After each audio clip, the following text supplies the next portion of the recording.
भारत की प्रथम महिला शिक्षिका सावित्रीबाई फुले की 127वीं पुण्यतिथि पर तीर्थराज पुष्कर में महात्मा ज्योतिबा फुले व माता सावित्रीबाई फुले सर्किल विकास समिति की ओर से रविवार को आयोजित फुले दंपति प्रतिमा के अनावरण समारोह में सामाजिक न्याय एवं अधिकारिता मंत्री अविनाश गहलोत, विधायक भागचंद सैनी, विधायक भगवान राम सैनी समेत बड़ी संख्या में माली सैनी समाज के गणमान्य विधिविधान और मंत्रोच्चार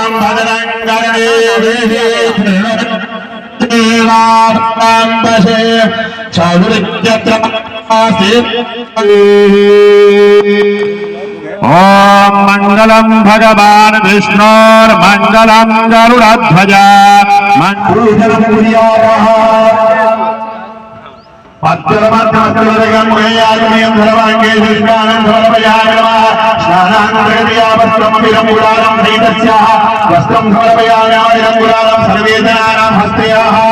पुष्पाजी महाराज की, पुष्कराज महाराज की।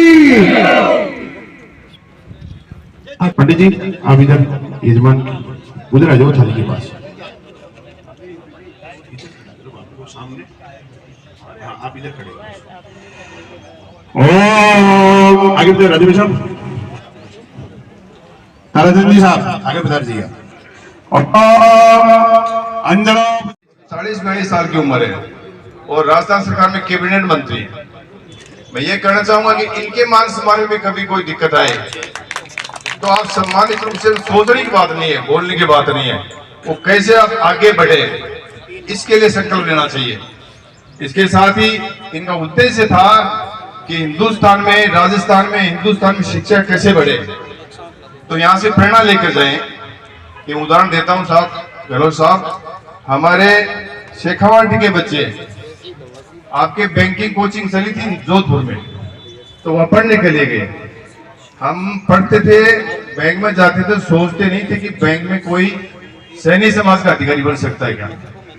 लेकिन इस कोचिंग संस्था में जाने के बाद हमारे शेखावाटी के कह रहा हूँ, यहाँ का मुझे पता नहीं है, तो वहाँ हालात ये थे कि बैंक में कोई भी एक भी कर्मचारी नहीं था। वहाँ वो जोधपुर कोचिंग स्कूल खोली और वहाँ बच्चे गए। अब मुझे लगता है कि हमारे शेखावाटी में, राजस्थान को पता नहीं, मुझे शेखावाटी में ऐसा कोई बैंक नहीं है जिसमें सैनी समाज का कोई बच्चा नहीं हो। हमारा तो मैं आपसे मान रहा हूँ, समाज के बीच में आए हैं, एक दुपट्टे से गेट पे ही स्वागत कर दे, क्योंकि जनता यहाँ जो समाज आता है एक दूसरे को सुनने और सीखने और देखने आता है। कम से कम 2 घंटे तक अपन ने माला पैटे पहनाने में समय बर्बाद कर दिया। तो आगे से समाज का कोई भी कार्यक्रम हो तो मेरा ऐसा मानना है पूरे प्रदेश में जहां भी जाए गेट पे ही माला से और अपना जो भी करना है वहीं कर दे। उसके बाद कोई आवश्यकता नहीं है, समाज को जो अच्छे निर्देश मिल सके।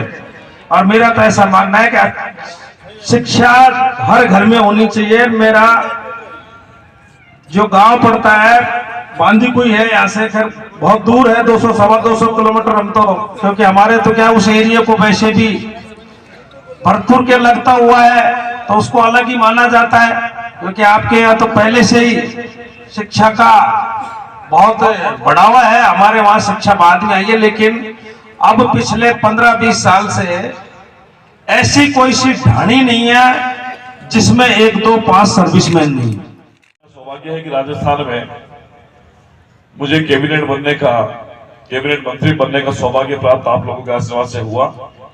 महात्मा ज्योतिबा फुले, सावित्रीबाई फुले और संत शिरोमणि लिखितदास जी महाराज के आशीर्वाद से आज मैं जो कुछ हूं, समाज की वजह से, पार्टी की वजह से। और इतना मुझे पता है कि मैं राजस्थान की कैबिनेट का सबसे कम उम्र का मंत्री भी हूं। ये सौभाग्य भी मुझे मिला है। ये सम्मान मेरा नहीं, पूरे सैनी समाज का और ओबीसी वर्ग का सम्मान है।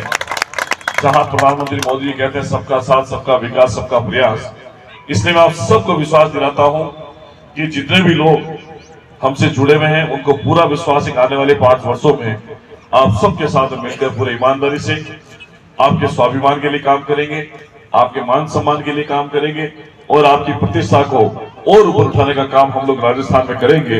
ऐसा मैं यहाँ विराजे में सभी लोगों से करना चाहता हूं। सावित्रीबाई फुले के बारे में आप सब लोग जानते हैं कि जिन्होंने मात्र 9 साल, 13 साल, 17 साल की उम्र में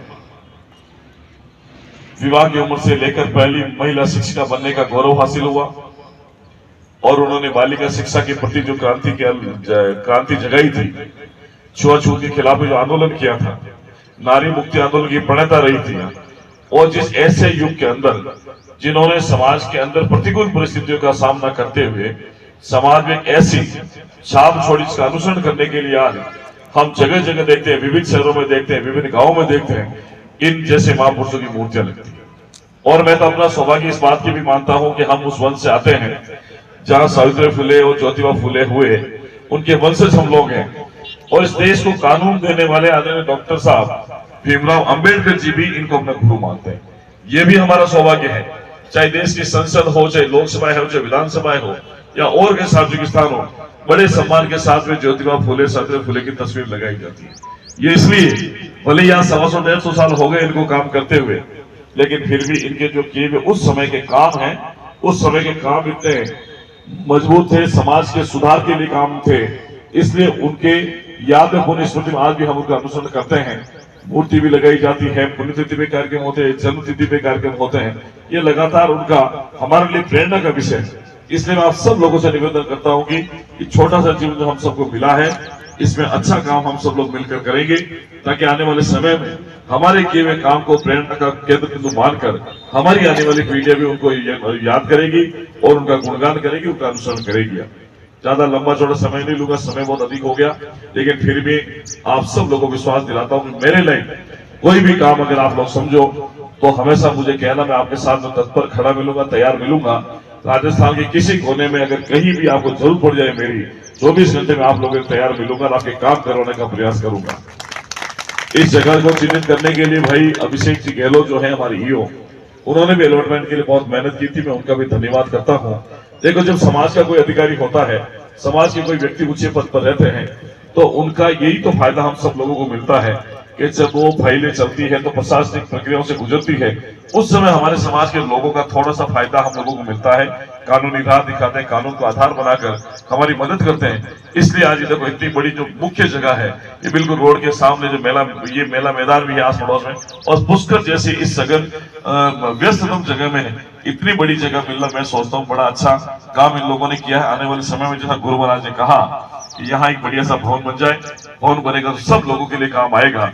वैसे यहाँ अखिल भारतीय माली सैनी महासभा का धर्मशाला भी है समाज की, वो भी हम सब लोगों के लिए काम आती है। और एक गुरु महाराज जो महामंडल तपसी जी महाराज विराजे हैं, ये पिछले 27 सालों से यहाँ अन्न आश्रम चलाते हैं। कार्तिक अमावस्या के बाद में, कार्तिक वो दीपावली के जस्ट बाद में ये यहाँ लगातार 15 दिन का भंडारा चला था। मुझे भी कई बार आने का अवसर मिला है। मैं आप लोगों से भी निवेदन करता हूँ कि जिनको तो काफी लोग तो परिचित होंगे, लेकिन जिनको परिचित नहीं है, दीपावली के बाद में जब भंडारा आप लोग चलाते हैं, आप उसमें भी आए, देखें एक बार कि कैसे साधु संतों की सेवा होती है। निःशुल्क तरीके से भोजन मिलता है, भोजन के बाद वो सेवा भी की जाती है। ये सारा पुण्य का काम जो है हम साधु संतों से, ऋषि मुनियों से सीखते हैं। हमारा समाज तो वैसे भी बागवानी का काम करते करते आगे बढ़ा है, तो ये हमारा पुश्तैनी काम भी है और हमें इसमें कोई संकोच भी नहीं करना है। काम को छोटा नहीं होता है। समाज को आगे रखकर, समाज की भावनाओं का ध्यान रखकर हम सब लोग आगे बढ़ेंगे। महात्मा ज्योतिबा फुले, सावित्री फुले के आदर्शों पर चलकर समाज को सुधारने का काम करेंगे। और मैं सोचता हूँ एक दूसरे की टांग खिंचाई के जो काम है उसको बंद करके समाज में उस पीड़ित वर्ग को, पिछड़े वर्ग को, जिसको समाज में जरूरत है आगे बढ़ने की, उसका हाथ पकड़, उंगली पकड़कर उस संकट से निकालने में हम एक दूसरे के सहयोगी बनेंगे। यही मेरा आप सब लोगों से कहना है। शिक्षा जरूरी, ये भी आप सब लोगों को पता है। शिक्षा के साथ में जो हमारे बेटे बेटी हैं, उनको बढ़ाने में हम सब अपना योगदान करेंगे, ऐसा मेरा आप लोगों से आह्वान।